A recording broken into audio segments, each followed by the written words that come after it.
Fala, nação rubro-negra, sou eu, Fabrício Lopes, aqui do nosso canal Resenha Rubro-Negra, trazendo para vocês as primeiras e mais importantes notícias do Mengão Queridão, nesta terça-feira, dia 22 de outubro de 2024.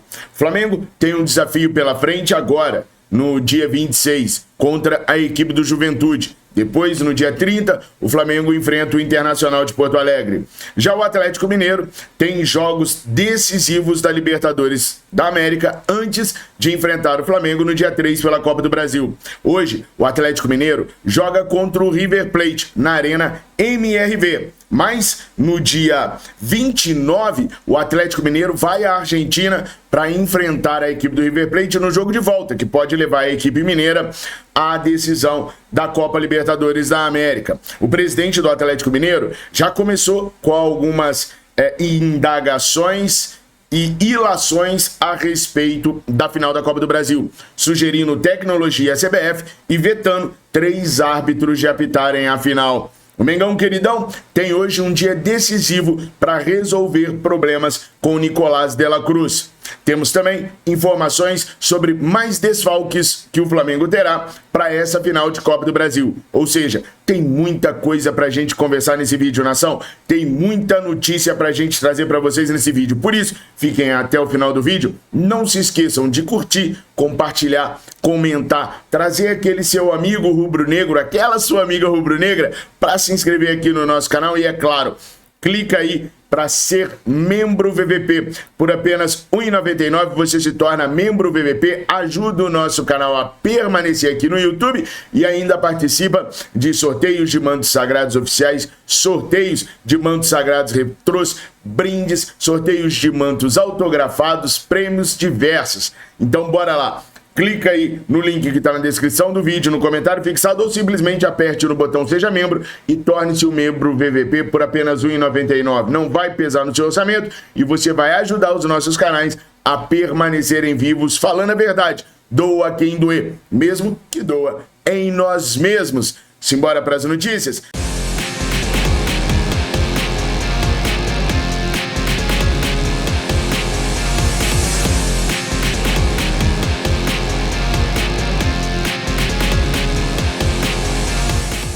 Seguinte, nação, eu trouxe na minha coluna do jornal O Dia, ontem à noite, o parecer do Flamengo, da Comissão Eleitoral do Flamengo, sobre a impugnação das chapas de Valim Vasconcelos e também do Pedro Paulo.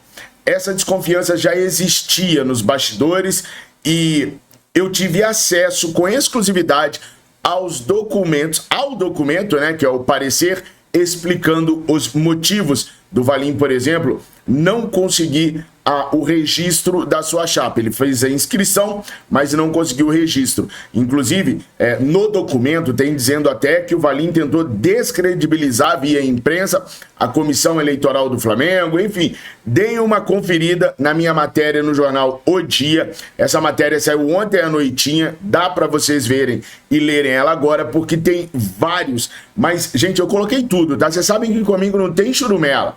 Eu fui lá e coloquei tudo. E não redigi, não. Eu dei print na tela e coloquei lá para vocês. Eu dei o print do documento e coloquei lá. Porque para mim tem que ser muito, muito, muito crível para você que me acompanha. E eu jamais deixaria você de fora da posse de um documento tão importante quanto esse, até para você conhecer as reais intenções de cada um daqueles que se dizem candidatos à presidência do Flamengo. O Valim depois até gravou um vídeo que eu coloquei ontem no vídeo nosso do Central do Fla à noite, tentando se explicar, dizendo que para nossa surpresa, mas olha, a mim não enganou, não tem nada de surpresa nessa situação do Valim. O Valim sabia que a chapa ia ser impugnada, até porque todo mundo dos bastidores sabia, tanto é que eu falei para vocês que o movimento do Valim pode definir as eleições do Flamengo. Se ele balançar para o lado do BAP, já era para o Dunch, se ele balançar para o lado do Dunch, já era para o BAP.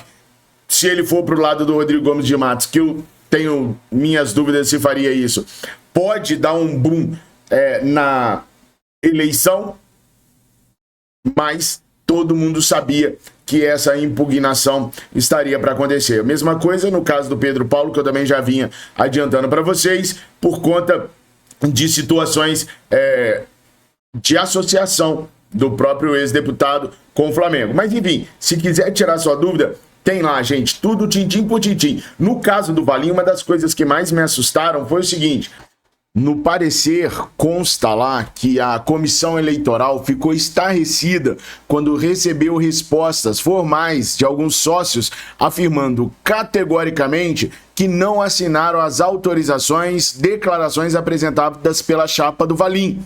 Diante da potencial gravidade do quadro que se avizinhava e seguindo o mesmo tratamento e procedimento adotado com a chapa liderada pelo sócio Delair Dombrowski, logo, respeitando o princípio da isonomia, a comissão eleitoral do Flamengo decidiu por convocar o pré-candidato Valim Vasconcelos para uma reunião de esclarecimentos no dia 10 de outubro.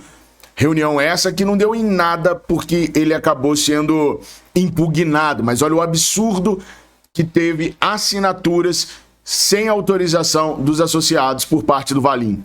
Mas enfim, leiam a minha matéria no jornal O Dia e vocês vão ver tudo que a comissão eleitoral do Flamengo apontou contra Valim e contra Pedro Paulo. São coisas graves, tá? Se outro dia tinha muita gente fazendo burburinho com o Delair, porque retirou sua candidatura, ao ver o parecer que está lá na minha coluna do jornal O Dia sobre o Valim, vai ficar assim, boca aberta. Não é que faltou um documento ou outro, não. É supostamente fraude de assinatura, gente. A que nível nós estamos dentro do Flamengo? Que jogo é esse? Tudo bem, política é política em qualquer canto, mas, meu Deus, fraudar assinatura?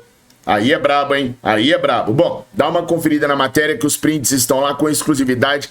O único portal que colocou os prints do parecer com exclusividade foi nós, lá no jornal O Dia, tá? Como a matéria saiu ontem à noite, talvez hoje você ainda não tenha visto, dá pra ver lá agora. Faço questão de ter sempre tudo, tintim por tintim, pra você que me acompanha, que lê as minhas matérias e que assiste os meus vídeos. Fechou? Bom, agora vamos falar do campo bola, tá?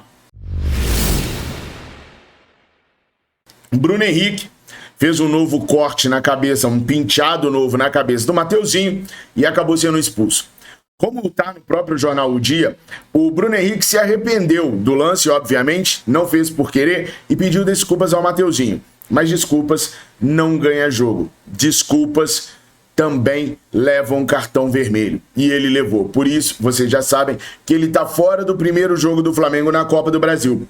Mas não é só o Bruno Henrique que está fora, não. Além dos lesionados e da impossibilidade, por exemplo, de um Luiz Araújo jogar, da impossibilidade, por exemplo, de um De La Cruz, que nós vamos falar daqui a pouquinho, jogar, nós ainda teremos a ausência de Eric Pulgar. O jogador levou o terceiro cartão amarelo e por isso não enfrenta o Atlético Mineiro no primeiro jogo da final da Copa do Brasil. Teremos que improvisar ali no meio de campo ou usar o menino da base Everton Araújo. Porque cá pra nós, vamos bater um papo aqui, ó, olho no olho, como sempre foi. Não dá pra escalar o Alan contra o Atlético Mineiro, né, gente? O Alan hoje é um poço de tudo que é ruim no futebol. Ele me faz sentir falta do Márcio Araújo. Então, para vocês, quem me acompanha sabe como eu adorava o Márcio Araújo. E eu acho o Márcio Araújo hoje melhor jogador do que o Alan. Então, ou o menino Everton Araújo ganha a oportunidade de entrar na final, ou ele coloca o Fabrício Bruno na zaga, ele, o Felipe Luiz, óbvio, traz o Fabrício Bruno para formar a zaga com Léo Pereira e joga com Léo Ortiz como primeiro volante no lugar do Eric Pulgar. Aliás, o Fabrício Bruno já andou se queixando sobre o banco de reservas. O atleta não consegue entender como que ele pode ser convocado para a seleção brasileira e ser banco no Flamengo. Inclusive, ele disse que o Felipe Luiz não o chamou para conversar até agora e que ele quer ter uma conversa tete a tete com o Felipe Luiz para entender aonde ele tem que melhorar para poder continuar jogando como titular. Ah, Fabrição, toma atento, Fabrição. Bom, mas como você montaria o Flamengo para esse primeiro jogo da final da Copa do Brasil? Você utilizaria o Léo Ortiz de primeiro volante e jogaria com Fabrício Bruno e Léo Pereira? Ou manteria Léo Pereira e Léo Ortiz e colocava o Everton Araújo no meio para jogar? Ou o Alan, de repente você curte o futebol do Alan, ainda acha que o Alan pode render alguma coisa? Coloca aqui nos comentários que eu quero muito saber como é que vocês estão pensando o futebol do Flamengo. E olha só, gente, Flamengo e Atlético Mineiro terão caminhadas árduas até chegarmos à final da Copa do Brasil. Hoje é dia 22 de outubro. A final da Copa do Brasil é no dia 3 de novembro. Portanto, daqui a 1, 2, 3, 4, 5, 6, 7, 8, 9, 10, 11, exatos 12 dias, tá? E nesses 12 dias, o Flamengo vai ter 2 jogos e o Atlético Mineiro vai ter 3 jogos. Vamos entender direitinho, tá? O Atlético Mineiro joga hoje contra o River Plate na Arena MRV. Primeiro jogo da semifinal da Libertadores da América. Depois o Atlético Mineiro joga no dia 26, daqui a 4 dias, contra o Internacional de Porto Alegre em Belo Horizonte. E aí, no dia 29, o Atlético Mineiro vai à Argentina jogar contra o River Plate no Monumental de Nunes a sua classificação na Libertadores da América. Então os caras jogam 22 hoje, 26 sábado e 29 na Argentina. E depois volta para o Brasil para no dia 3 de novembro fazer a final com o Flamengo. O Flamengo joga neste dia 26, sábado, contra o Juventude em casa, e depois joga no dia 30 em Porto Alegre.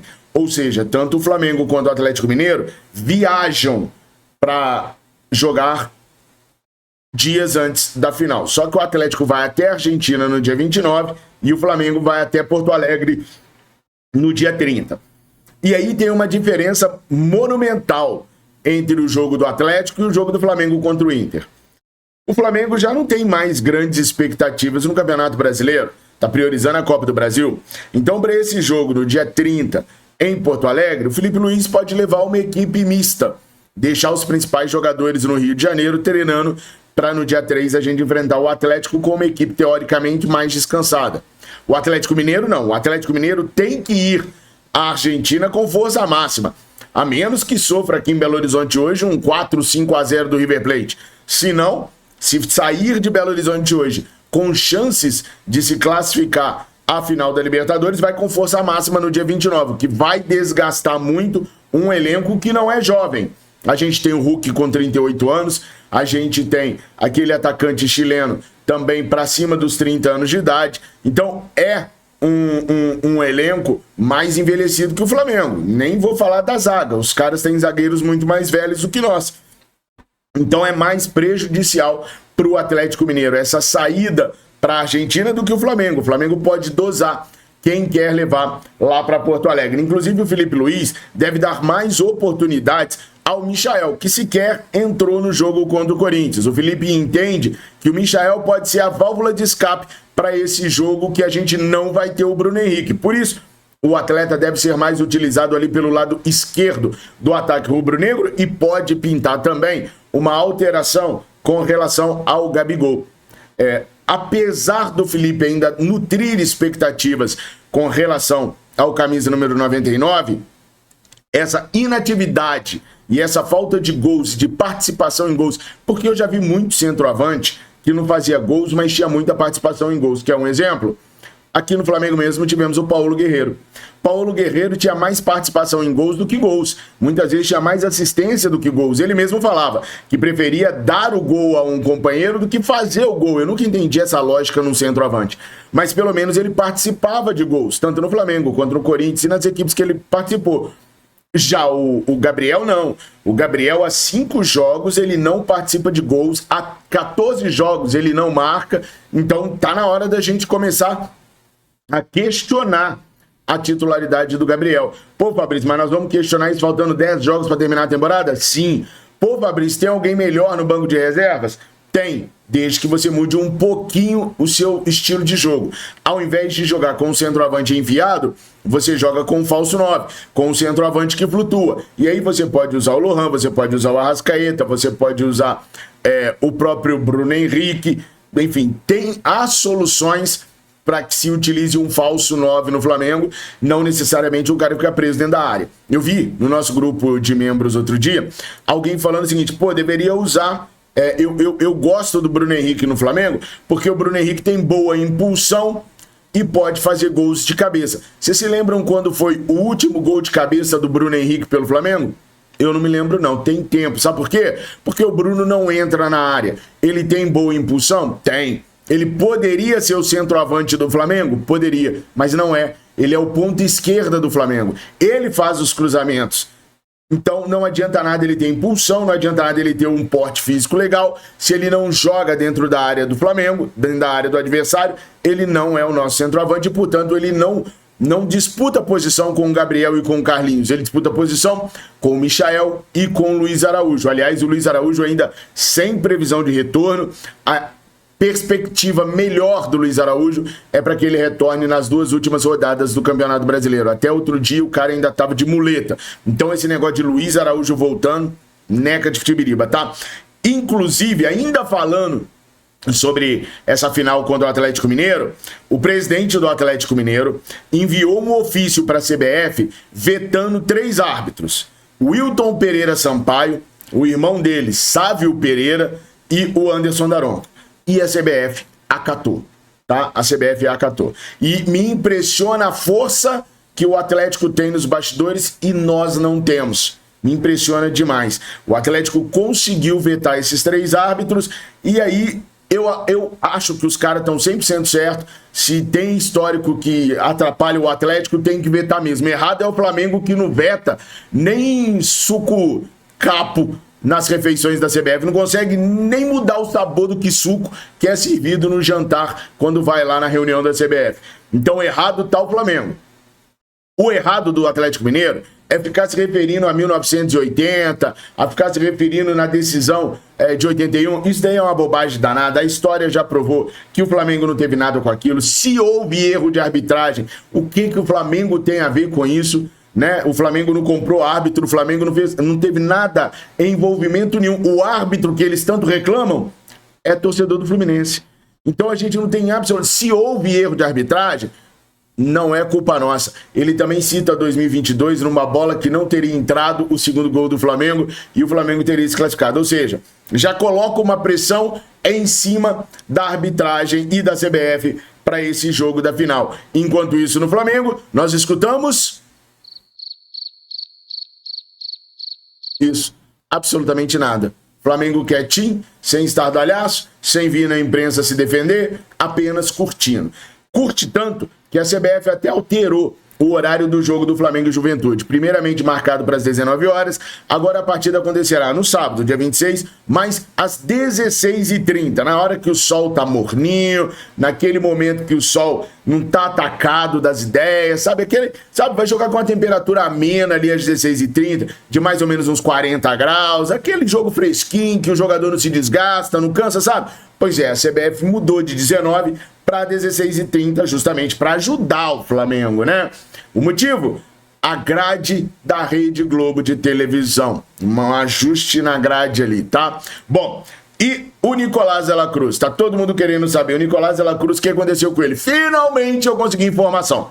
Bom, a parada é a seguinte. O Nicolás de la Cruz não foi avaliado ontem, segunda-feira. O Flamengo preferiu esperar as 48 horas porque há suspeita de ser problemas musculares apenas, né? Problemas musculares não querem dizer que seja lesão propriamente dita. Pode ser apenas dores, como o Alexandro estava com dores musculares na coxa.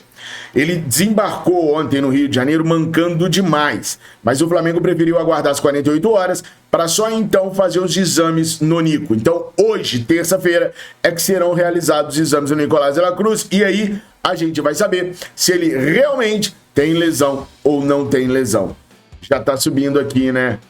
Pessoal do clube de membros já tá subindo aqui, né? Pois é, pessoal, sou muito grato a todos vocês que são do clube de membros, mas olha só, tem muitos que acabaram se tornando membros por presente, né? Aquele presentinho que dá. E esse presentinho acaba depois de um mês.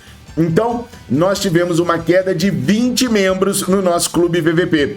E aí eu preciso da ajuda de vocês se tornando membros VVP para poder continuarem aqui com a gente e o canal continuar aqui. Vocês estão vendo que eu tô meio que na base da improvisação. Será assim por cerca de 10 dias até a gente resolver uns pepinos que a gente tem aqui. Resolvendo os pepinos, a gente volta pro nosso estúdio. Lá no fundo, eu é que não vou arredar, porque se eu arredar um pouquinho assim, olha lá quem que tá dormindo lá no fundo. De manhã, gravando vídeo de manhã, Dona Miriane Lúcia ainda tá dormindo aqui atrás. Mas é isso, nação. Curta, comenta, compartilha. Tamo juntos. Fiquem com Deus. Saudações rubro-negras.